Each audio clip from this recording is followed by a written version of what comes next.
ইসরায়েলের হাইফার তেল শোধনাগারটিতে একের পর এক পড়ছে মিসাইল। কোনোভাবে ইসরায়েল বাঁচাতে পারল না এই গুরুত্বপূর্ণ স্থাপনাটিকে। সম্ভবত তেল আবিবে একের পর এক মিসাইল হামলাও ইসরায়েলকে এতটা বিচলিত করতে পারেনি।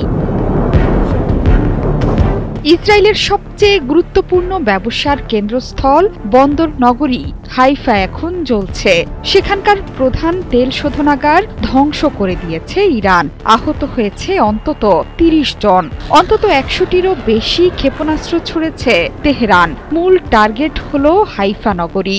প্রশ্ন উঠেছে, কেন হাইফাকেই টার্গেট করছে ইরান? বিশেষজ্ঞরা বলছেন, ইসরায়েলকে সামরিক এবং অর্থনৈতিকভাবে দিশাহারা করতেই এই পরিকল্পনা আয়াতুল্লাহ আলী খামেনির। হাইফা ইসরায়েলের তৃতীয় বৃহত্তম শহর। সেখানে আছে ইসরায়েলের গুরুত্বপূর্ণ নৌঘাঁটিও। বেশ কিছু তেল শোধনাগারের পাশাপাশি সেখানে আছে বহু রাসায়নিক কারখানাও।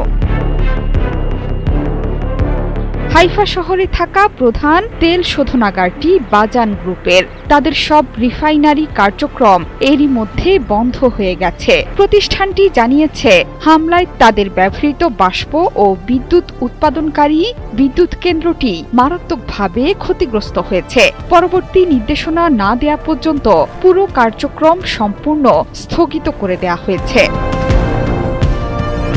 হাইফা শতাব্দীর পর শতাব্দী ধরে বন্দর হিসেবেই ব্যবহৃত হয়ে আসছে। এই শহরেই আছে ইসরায়েলের প্রধান এবং গভীর সমুদ্র বন্দর সহ গুরুত্বপূর্ণ জ্বালানি অবকাঠামো। ইসরায়েলের সামুদ্রিক বাণিজ্যের একটি বড় অংশ এখান থেকে পরিচালিত হয়। ইসরায়েলের মোট পণ্য পরিবহনের প্রায় অর্ধেকই এই বন্দরে হয়। সে কারণে নৌঘাঁটি, তেল শোধনাগার ও রাসায়নিক কারখানাগুলো তেল আবিবের জন্য বিশেষভাবে গুরুত্বপূর্ণ।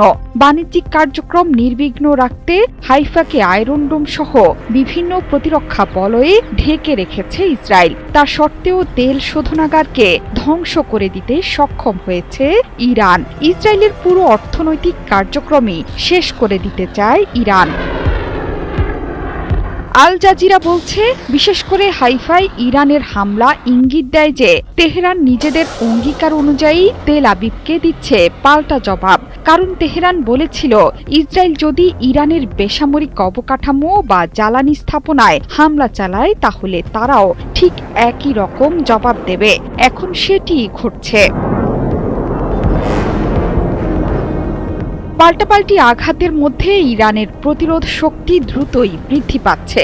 ইসরায়েলের গুরুত্বপূর্ণ সব স্থাপনাকেই লক্ষ্যবস্তু করছে তেহরান। শত শত মিসাইলে ধ্বংসের নগরীতে পরিণত হয়েছে তেল আবিব, হাইফা সহ গুরুত্বপূর্ণ শহরগুলো। ইসরায়েলের কোমর ভাঙতে অপ্রতিরোধ্য সব মিসাইল ছুটছে ইরান। এমনকি এই যুদ্ধ যে আরো ভয়ঙ্কর হবে তার ইঙ্গিত দিয়েছেন মার্কিন প্রেসিডেন্ট ডোনাল্ড ট্রাম্প। এখনই যে ইরান ইসরায়েলের মধ্যে যুদ্ধবিরতি হচ্ছে না সেটি সামাজিক মাধ্যমে স্পষ্ট করে জানিয়েছেন ডোনাল্ড ট্রাম্প।